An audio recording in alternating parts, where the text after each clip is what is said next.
Hello everyone, আসসালামু আলাইকুম। আমি আছি আমার নিজের গ্রামের বাড়িতে। আর আজকে আসার মূল কারণ ছিল এখানে আমাদের পারিবারিক একটা কবরস্থান, যেটি কিনা প্রায় 250 বছরেরও বেশি। এই কবরস্থানটা সংস্কারের কাজ চলতেছে।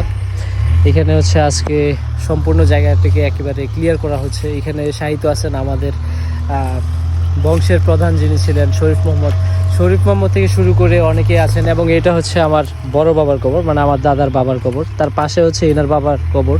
তো এরকম অনেকে আছেন। আর শেষ যাকে হচ্ছে কবর দেওয়া হয়েছে, ইনি হচ্ছে আমার মেজো ভাইয়ের যে ছেলেটা মোহাম্মদ, এই মোহাম্মদের কবর হচ্ছে এইখানেই দেওয়া হয়েছে।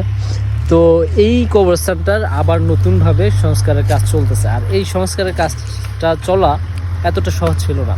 তবে এখানে হেল্প করেছে আমার চাচারা, আমার বাবা।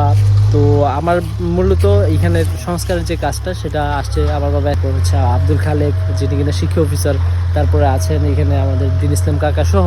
তো অনেক চাচারা, তারপর হচ্ছে দাদারা মিলে এই কবরস্থানটা আবার সংস্কারের কাজ শুরু করছে এবং চলতেছে। তো আশা করতেছি যে এই কাজটা সম্পূর্ণ হবে, যেহেতু উদ্যোগ নিয়েছে তারা।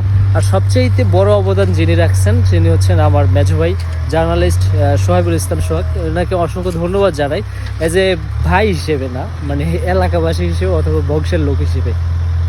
এবং আমার বড় ভাই এস ডাক্তার আতিকুল ইসলাম।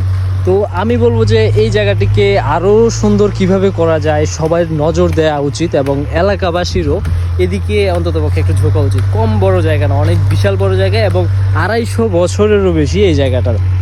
বোঝা যাচ্ছে মানে এতদিন পর্যন্ত এই জায়গাটাতে আসা যাইতো না, জঙ্গল হয়েছিল, এই জঙ্গল ছিল এগুলা।